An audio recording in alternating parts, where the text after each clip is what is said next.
What's up, guys? It's Carley with FasciNATIVE English, where if you are finally ready to take your English to another level and to begin speaking English like a native English speaker, then you've come to the right place. So, let's get into it.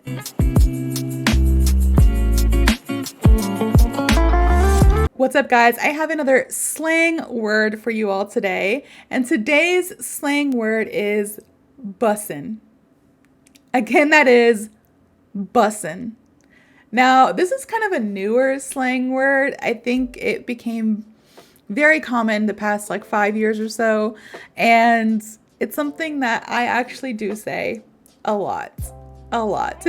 I'm embarrassed because it's such a weird slang word, like bussin'. I'm embarrassed to say this, but ever since I learned it 5 years ago or so, I've been saying this a lot. And I think it's because my husband and my husband's brothers, they like to say this word, and then my own children say this word. And then it's just it's like the perfect word to use because this slang word just means extremely good or excellent. All right, extremely good, excellent, bussin'. So this can be applicable to so many different things, but I usually use it when I'm talking about food, drinks, an establishment that establishment sells food, but I just say bussin'. So I have an example for you all, like always. I would say, when was this? Come on, think. About a year ago, my husband and we went to this Korean barbecue place. Now, I love me some Korean barbecue. I love food, but then I especially love Asian food and then especially Korean barbecue. All right, Korean food, Korean barbecue. But I just love food in general. I don't like food. I love it. Obviously, I love food, but I love me some Korean barbecue. I love meat. I'm sorry if you're vegetarian, pescatarian, whatever you're watching this. I applaud you for being such things, vegetarian, pescatarian, vegan. I love protein, like true meaty protein, and I love some KBBQ.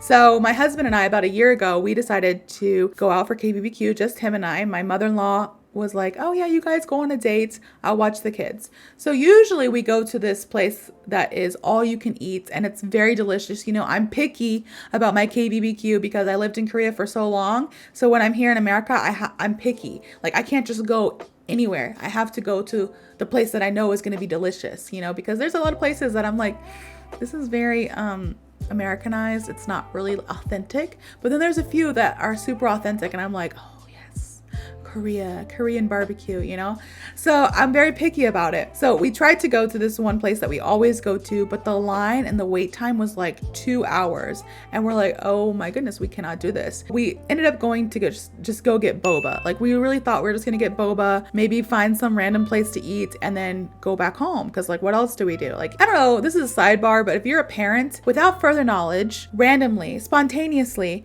you are without kids. Your mother-in-law just hey, I'm gonna take the kids. My kids and their kids can play together. If you ever find yourself like that, do you also have no idea what to do with your life? Or is that just me? Because my husband and I, if we plan something and we plan and we get a babysitter, or we plan and we have my mother-in-law or somebody watch the kids, then of course we have plans made. But if it's spontaneous and our kids are taken away, not really taken away, but my mother-in-law comes, my parents come and do something with them, or they go to a friend's house. My husband and I just sit here and we're like, what do we do? What do we do if we're not being a parent? I don't know what's going on right now. I don't know what to do with my life. So it was one of those times where we're like, okay, let's just go get KBBQ. And then boom, the line was really long. Okay, let's go get some boba, and then maybe, I don't know, some dessert, we're adults. We're gonna have cake for dinner, So we went to go get boba, maybe some pastries or something. And in the same parking lot where we were going to get our boba and our pastries, there was a new Korean barbecue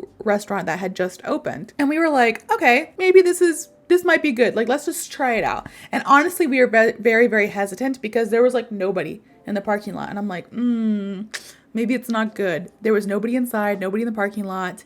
It said it was open, so, but there was like still some construction going on above it. It was like 2 stories. The building above where the Korean barbecue place was, there was construction going on. So I guess people thought like maybe this place wasn't opened up yet, but it was. And we were like, you know what? Let's just go. Let's just try it. Good thing I was there and good thing I speak Korean, because it was truly authentic. Like even the menus were not in English. The owner was there and the owner, she was like, sorry, we don't have English menus. Do you need me to translate anything? And then of course I was like, you know, speaking my Korean, I was like, oh no, it's okay. I got this. And she was like, oh my God. Wow. And I was like, yes, I speak Korean. Of course, like I go through this whole deal. It's nothing special. It's not like it's a superpower or anything. But a lot of times when I'm here in America, even though I live near a Koreatown and maybe there's a lot of Americans around this area that speak Korean, everyone's always like shocked. So I'm like, yes, I know. I feel a little bit like my 5 seconds of being like, okay, I feel like a celebrity. Thank you. No worries. But yes, she said the menu was only in Korean. She could translate. I was like, oh, no need. Like, I got this. I speak Korean. She was blown away. And because of that, like we made kind of like a friendship. A friendship was born there. And the food was really delicious. I ordered, everything was really delicious. They gave us service, which is like free things. Like they gave us a free jjigae, which is like a Korean stew. And then geramari, which is a Korean rolled egg dish, something like that. And then they just kept on giving us like free things here and there that like, they're like, oh, you're thirsty, just go get a drink, whatever you want. It's like, it's on the house. Like, don't worry. That's another expression we use. On the house. It means it's free. And as I'm eating this Korean barbecue, I'm like, this is delicious. It wasn't all you can eat, all right? It wasn't unlimited. When I get KBBQ, I want to eat. So I like to get unlimited so I don't have to pay a lot of money. So I was being cautious. I was like, how much are we spending and what are we doing here? You know, I don't want to overeat or overspend. It wasn't all you can eat, but the quality of the meat was just like outstanding, superb, all right, amazing. And I literally was like, this place is bussin'. This is bussin'. Like so delicious, excellent, 10 out of 10, would recommend, would go here again. Every little thing, even the rice. The rice was like the perfectly cooked. You know how sometimes I'm kind of picky with my rice too. Like, you know, my ex-husband's grandma, she made like the best rice in the world, and I try to recreate that, but it's like the perfect texture, like so soft, not too hard, not too soft, like perfect. Even the rice at this restaurant reminded me of like my ex-husband's grandma, and like how the rice is just perfect. Like the rice was perfect, the meat was like the perfect quality. There were so many side dishes. We kept on getting free things.